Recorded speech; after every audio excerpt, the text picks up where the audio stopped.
સુરત મહાનગરપાલિકાના ફૂડ વિભાગની કામગીરીમાં અત્યાર સુધી ચાલી આવતી એક હાસ્યાસ્પદ ગણાતી પ્રણાલીનો અંત લાવવા પ્રયાસ કરવામાં આવ્યો છે.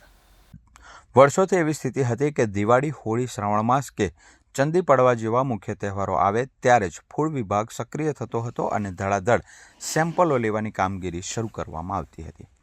આ પ્રણાલીમાં સૌથી મોટી ખામી એ હતી કે લેબોરેટરી ટેસ્ટના રિપોર્ટ તહેવાર પૂરો થયા પછી આવતા હતા. રિપોર્ટ આવે તે પહેલાં ભેળસેળિયો ખોરાક લોકોના પેટમાં ઉતરી ગયા બાદ તંત્ર જાગતું હોવાનું સામે આવતું હતું. તહેવારો દરમિયાન લેવાયેલા સેમ્પલના રિપોર્ટ 15થી 20 દિવસ પછી આવતા હોય છે, ત્યારે આ દરમિયાન મીઠાઈ, ફરસાણ કે તેલ, ઘી જેવી વસ્તુઓ લોકો હોંશે હોંશે આરોગ્ય લેતા હતા. રિપોર્ટમાં જ્યારે ખાદ્ય પદાર્થ સબસ્ટાન્ડર્ડ કે જોખમી જાહેર થાય ત્યાં સુધીમાં તે જથ્થો બજારમાં વેચાઈ ગયો હોય છે. આ પદ્ધતિ સામે વ્યાપક ફરિયાદો થતાં હવે સ્થાયી સમિતિ દ્વારા મહત્વનો નિર્ણય કરવામાં આવ્યો છે.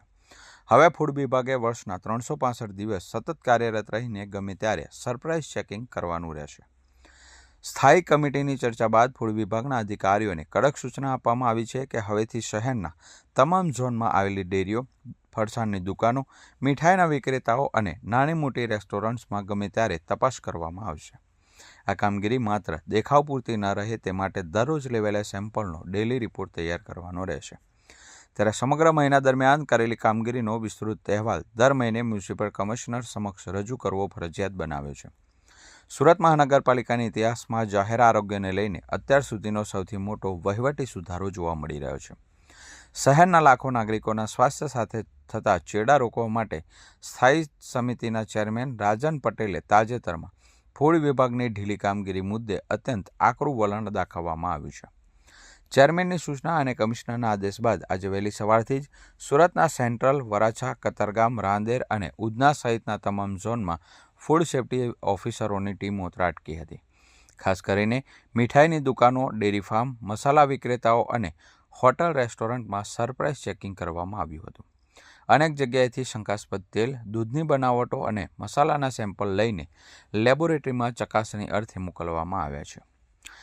એસએમસીના ફૂડ સેફ્ટી ઓફિસર જિગીસા એસ દેસાઈએ જણાવ્યું હતું કે સ્થાયી સમિતિ અને કમિશનરશ્રીના આદેશ મુજબ અમે શહેરના તમામ ઝોનમાં સઘન ચેકિંગ હાથ ધર્યું છે અને જો કોઈ શંકાસ્પદ નમૂના લાગશે તો તેના સેમ્પલ લઈ તપાસ અર્થે મોકલી આપવામાં આવશે. હું સુરત મહાનગરપાલિકામાં ફૂડ સેફ્ટી ઓફિસર તરીકે JS દેસાઈ. આ કઈ પ્રકારની કાર્યવાહી, કેવું ચેકિંગ? સુરતમાં ડેઝિગ્નેટેડ ઓફિસર સુરત મહાનગરપાલિકાની સીધી દેખરેખ હેઠળ FSSAI એક્ટ 2006 અંતર્ગત અમારે જુદી જુદી સંસ્થાઓમાં જુદી જુદી ખાણીપીણીઓના નમૂના લેવાની કાર્યવાહી કરવાની હોય છે. જો કોઈ હલકી ગુણવત્તાનું ખાદ્ય પદાર્થ જણાશે તો કયા પ્રકારની કાર્યવાહી? શંકાસ્પદ જે નમૂનો અમને શંકાસ્પદ લાગે તેનો અમે નમૂનો લઈને પરીક્ષણ અર્થે સુરત મહાનગરપાલિકા ફૂડ પબ્લિક હેલ્થ લેબોરેટરી મોકલીએ છીએ.